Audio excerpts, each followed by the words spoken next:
Hello there, everybody. Welcome to another episode of the Gymnasium. We are the Gym Rats here. That's right. We talk college basketball in the garage. Motherfuckers, as always, I'm joined by the one, the only Scotty Law. How we doing?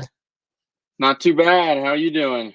Doing pretty good. I mean, everyone knows that we're both like you can tell by your shirt. We're both pretty big Nebraska fans. Let's just start back. We're gonna do a little recap of some of the games. How about Nebraska getting jobbed, absolutely just lubed up and fucked by the refs against NC Life State? of a Husker fan, man. That's every sport, every year, except volleyball. We just like But our men's sports are just not allowed to have happiness. no, we can't. Something happened somewhere along the line. Someone sold their soul to the devil for the football team in the 90s. And in return, we have a lifetime of suffering. I, I hate it. I really hate it. This was a good game if you were a neutral fan, and that's Yep. about it. Fun It game to was watch, not a fun heartbreaking. game to be a fan of. Yeah, it was just once you get past like two overtimes, it kind of turns into like a hockey thing where it's just excruciating to be a fan Yep. of this of like either team in this game. Yes, you are right. I whatever. Go Huskers, fucking whatever, blah blah blah. Suck it. There were some other big games, and strangely enough, Duke was a part of both of them in like the last week. Yeah, Like Duke I would say the showed biggest up. games of the season so far. Yeah, man, they pretty well dismantled Gonzaga. I don't remember the score off the top of my head, but Duke was, for at least the second half, they were completely in control. It was Just 84-81 Duke. okay, yeah, just an impressive showing by them. They got a really young team, but they got those 5-star kids that come in there and just yeah, they're fun to watch. But then they beat the number one team in the country, the clear-cut favorite, and then they get their own number one ranking and get dismantled in the second half against Ohio State. Had a 15-point lead in the second half, and then just got destroyed from there. It's just maybe the number one teams are cursed this year. Maybe the Yeah, craziness of the football season will carry over to yeah, basketball. I hope so. I love that. I love the parody. Makes it so much more interesting. I I'm in love with it too. I watched both those games, and since like I'll be the first to admit during the football season I don't watch a ton of college Hmm. basketball, but I got both of those both those Duke games, and those were some of the most entertaining like college basketball games I've seen in a long time. Yeah, they're a lot of fun. That Paulo Boncaro from Duke, holy cow, that kid's fun to watch. Did you see? This might be one of the most garagey statistics of all time. Coach K claims that Boncaro loses 7 pounds per game in sweat. Oh, that is a garage statistic. I fucking love that.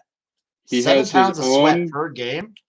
per game. He has his own special concoction that he has to drink during the games to keep him hydrated while he's just losing so much sweat. That's amazing. What Yeah. what the heck? What like is it a mix? It's got to be like a mix of like Gatorade and some sodium stuff just to like it. That's insane. Yeah. I was in awe when I read that stat. It was that's got to be one of the weirdest statistics you'll ever see. It's Losing 7 pounds of sweat per game. 7 pounds. That is a garage statistic. If I could lose 7 pounds of just like anything whenever I go into a sauna, I would be about that life. Yeah, no kidding. You got to be a little bit careful though. You can get dehydrated. Just in a matter of minutes with that. Yeah, you're gonna like be passed out. How? Ugh. Can you imagine guarding him? No, it'd be like guarding a waterfall. God, that's disgusting. Oh, yeah, no thank you. No He thank goes you. for a layup. You're like getting rained on. You gotta call a timeout to go rinse or dry off with a towel. Bruh. Oh boy. Yeah, no No, thanks. no, thank you. We're no. But we're gonna plow forward here. We're gonna give you a little preview, little what we think is going to happen in this weekend of college basketball action. Are you ready, Mister I am Law? ready. Let's do it. Okay, first matchup we're going for. I picked the matchups this week, so that if they're shit, blame me. That's what we're going to go for. We're going to go the Bryant Bulldogs versus the Houston Cougars. It's a barn burner here on ESPN Plus on tomorrow, actually. Tomorrow for us. It could be today if you're listening to the audio version, because this is Friday, December 3rd. I just kind of want to talk about Houston in this matchup. That's basically it. We don't have any lines for it, but I'm going Houston. I'm going Houston big. I'm excited for this Houston team. They're a fun team to root for. They are. Kelvin Sampson he's had some wagons down there at Houston the past few years. That defense they play is just stifling, and they're very well coached, very balanced. They always have a good offense, but they always have just a kind of like that West Virginia style defense. They just beat you to death and then score on your corpse. Yeah, and it seems like most of the guys have a decent free throw percentage on there. Their defense, like you were saying, is what really is setting this Houston team up, and I just think they're going to stifle teams. I'm very excited to watch them this weekend. Yeah, I'm looking forward to having them in the Big 12. I think that's going to be fun. That'll be exciting to watch those, 27-25 games against West Virginia in a few years. Oh boy, you get some football scores on a basketball court. That'll be that's what everyone wants to watch, right? Oh yeah, yeah. I had this discussion with someone a while back that watching bad college football is hilarious and amazing. Watching bad college basketball is brutal. Yes, it is terrible. It's not the same. No, it's more painful to watch because you're so up close and just right there, and you can see every single little detail. Whereas on the football field, you got 11 guys on each side spread out and big field. But no, when you're on the court, I mean, you see these bad passes just compound into more bad passes, and then charges and blocks, and next thing you know, you got a 7-minute scoring drought. And another thing I think with college basketball in particular is when you see a bad game and there's some really ticky-tacky fouls, or if it's just slow, I don't know about you, but I feel the pauses more. Yeah. I feel the stoppages in basketball more than football. Yeah. Yeah, I think I agree with that because there's just so much constant action in basketball. It's kind of hard to go from running up and down the court for minutes at a time and then all of a sudden nothing. Whereas, football, you got the time in between the plays and everything. Yeah. Exactly. I don't expect this to be very much of a game. We're both probably going to be Houston winning this one. Here's an interesting matchup. It's a fun Big Ten matchup. We have Iowa and Purdue. I'm excited for Purdue. Probably the new number 1 team in the country. Probably. They are fun to watch. Matt Painter he's got to be the most underrated coach in the country. You never hear about him. And that guy, year in and year out, is bringing in studs. He's bringing in 8-footers every single season, and they're good too. Those guys just stand down there in the paint, and they can play defense, and they can score the ball, and they're just an anchor in the middle, and then he works from the outside in. I love watching those teams. I think they are so underappreciated. And, you got Iowa, who historically has been pretty solid. They have Jordan Bohannon back for what is this now? His 12th year, 13th year? I think it's number 12. No, I think he's probably in at least his 5th year, I think, by now. But no, it's 12. It's 12.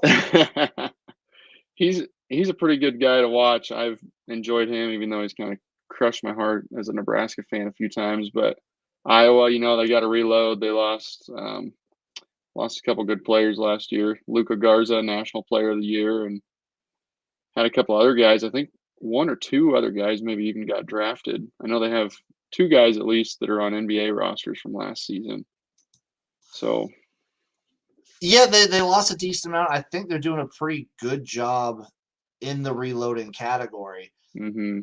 I'm excited because this is a fun matchup. These are both top 20 teams in the KenPom ratings, and I'm trying to see how they look stylistically. I'm hoping for a shootout. I'm hoping for a lot of points. That's what I want. That's what I want. Iowa's offense. Yes. They play pretty decent defense, but their offense, man, I mean, they averaged got to be around 90 points a game this season. Ken Palm's adjusted offensive ranking has Iowa at 4 and Purdue at 1. Yeah, well, there you go. So That's gonna be a fun one to watch, I think. I think that's going to be an exciting one. Also, this is like, I don't know about you, but for me, I consider this weekend the real start for college basketball because there's so few college football games on that I can feel more comfortable sprinkling in the basketball game, so I don't feel as guilty. Yeah, you don't have a full. Well, you can't have a full Saturday of games with the conference championships, but not like normal. It's a few college football games and a million college basketball games. It's gonna be a good weekend.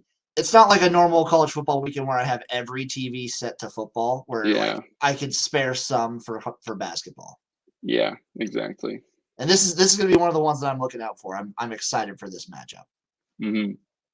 That was another what day? Yeah, it's another Friday game, so that's perfect. Okay, yeah. Next we have St. Joseph's and Villanova.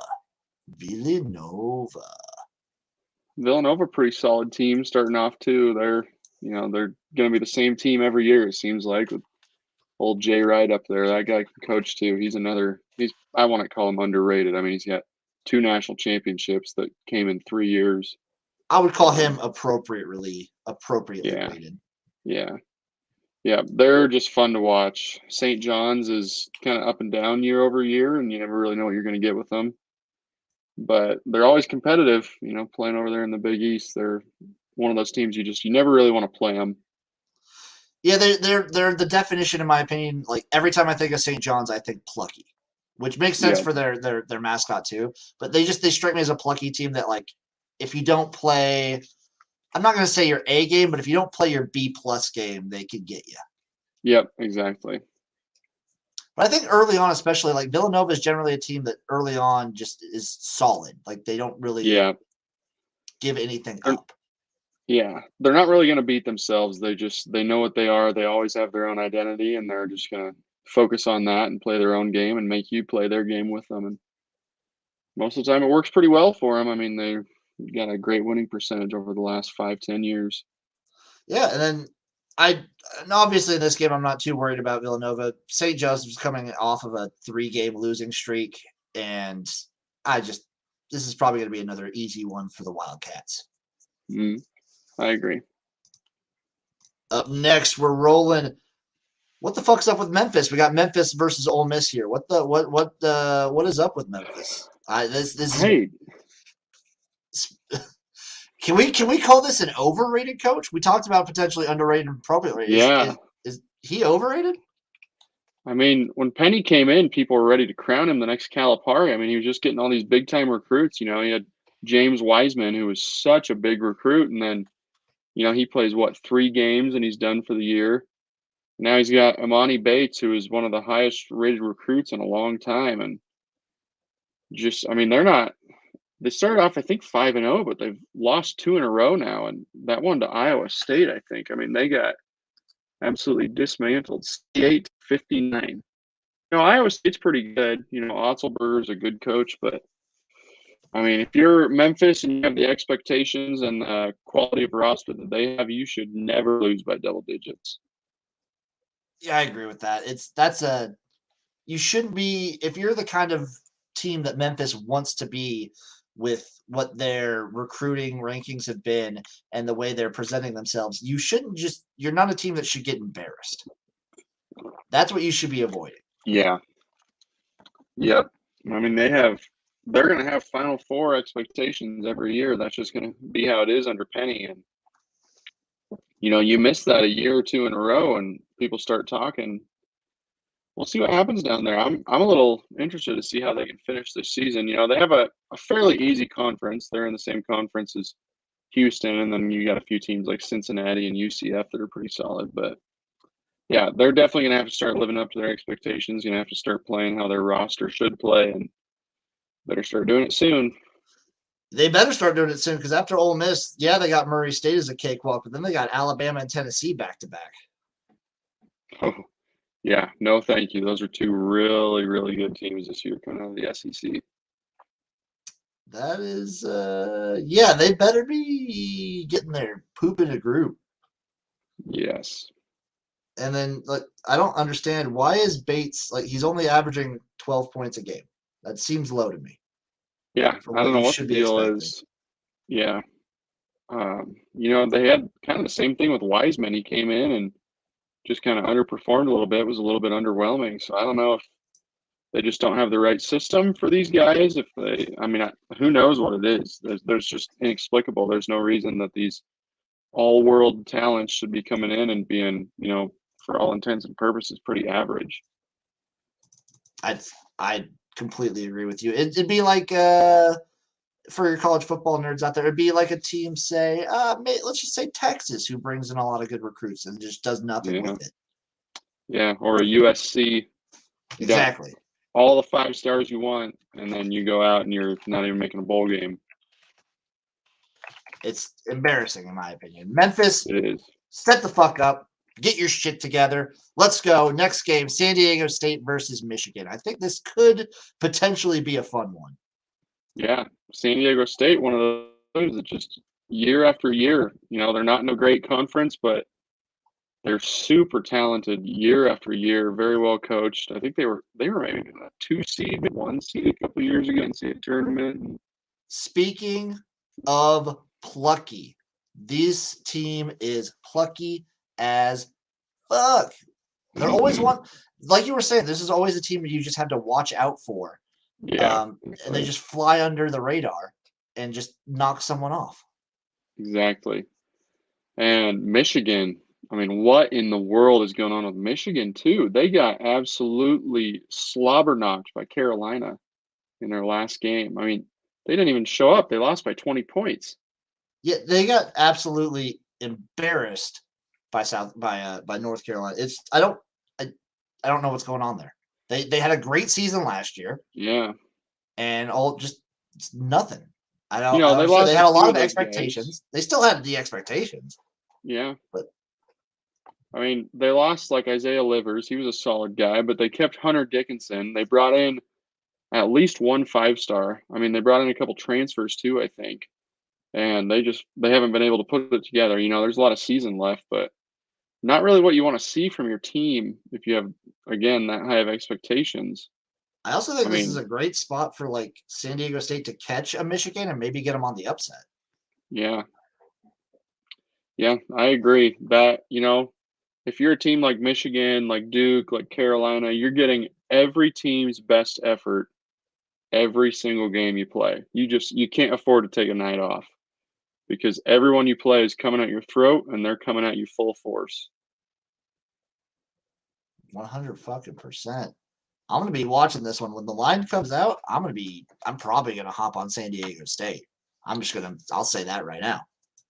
Yeah, it's going to be interesting to see what that's set at. I don't even want to take a guess, but I'd have to No, say, Michigan. let's take a Is guess. it is it at I'm gonna Michigan? yes, it is at Michigan. I'm going to go Michigan 4.5. I'm gonna take San Diego State. I think you're right on the number. I'm gonna say Michigan 6. I'm gonna say 6, yeah. right at 6 because I think on Mhm. a neutral they'd probably put them at like a 3 or a 4, and I think the home field they're gonna Mhm. give them those extra 2. Yeah, I Give agree. give me a 6 for Michigan. I'm taking San Diego State either way. Next up, in my opinion, this is the college basketball. This is the big game of the weekend. Obviously, it's Alabama Gonzaga, Mm, electric fucking city. I feel like Gonzaga, similarly to Duke, is they just when they're playing these marquee games, they're just exciting. yeah, man.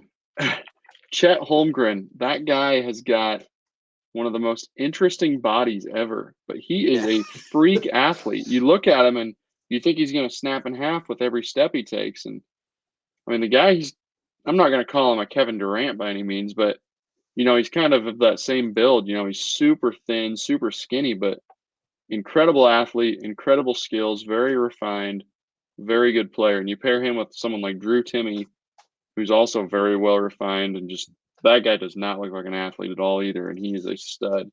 No, he's got the perfect he's got the perfect dad bod in college. Like Drew Timmy has the rec center slaughter body where like you'll Yes. just see him at the rec center and he'll just body everybody. Yep. He is that guy that you pick out The before a sweatband too. game, It's the and sweatband too.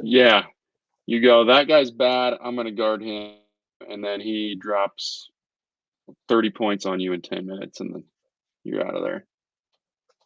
This is going to be a very exciting game. I'm seeing right now the ESPN predictor has it going to Gonzaga at a 75% rate, Okay. and I'm hoping for excitement. I'm expecting this game to be extremely back and forth, and that's all I want out of it. I just want extremely back and forth, high scoring. I don't give a fuck.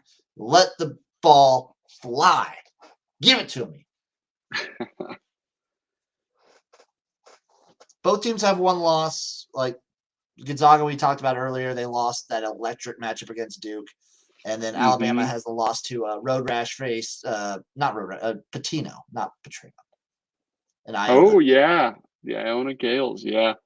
Patino, that was what, the fourth or fifth team that he's beaten a top 10 team with? I think so. That's an incredible stat. That's insane. That guy can Dude's coach. a grade A scumbag, but like, what a coach. Yes, he can coach. Okay, here it is. Last matchup we got. Iowa State and Creighton.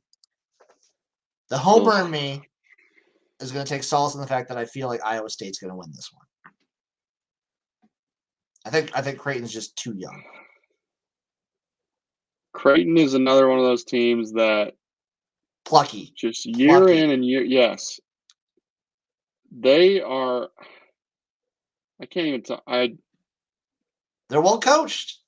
Yeah, I don't want to compliment them, but they're very well coached. They're always very well rounded. They always have a stellar offense, and they leave a little bit to be desired on defense. But man, can they score? And they're another one of those teams. They are just not going to beat themselves. They are just going to run and gun and shoot threes and beat you inside all game long. Oh, I would love to see Iowa State pull off the upset. We'll see. It's just Creighton is reloading a little bit this year. They lost some 3-4 year starters last year, but give me the Cyclones. I might be picking against my head and with my gut in this one and with my heart. Give me the Cyclones. I hate Creighton so fucking much, dude. Yeah, I have to take Iowa State as a matter of principle. I can't root for Creighton at all. There are not many schools I hate. Like, I don't hate a lot of basketball schools like I do football schools. Like, even a bunch of our Big Ten rivals, I don't hate a lot of them. I'll hate individual players that are super annoying and are dumb, but I usually don't hate the schools. I hate Creighton. I hate Creighton fans. Yep. I hate Creighton the school. Fuck. I hate Blue Jays. Yes, I agree. Creighton and Texas, two schools that I will never be okay with. Cannot stand. All right, that'll do it for our main lineup. Do you have any one game in particular that we didn't cover that you're looking forward to this weekend? Off my head, I'm going to enjoy Nebraska not having a big game for a while. I can't get over that loss. It's gonna seem for a while just like our losses do.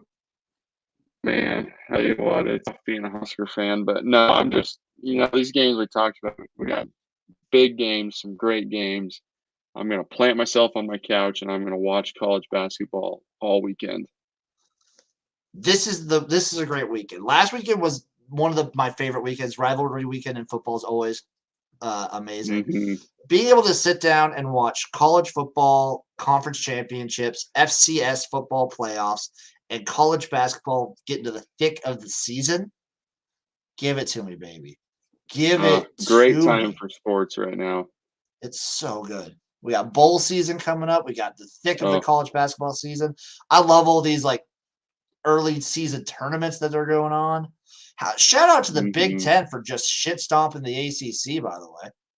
Yeah, no kidding. Yep, good showing by the Big Ten. A lot of good teams, but ACC, a little bit of a down year for them.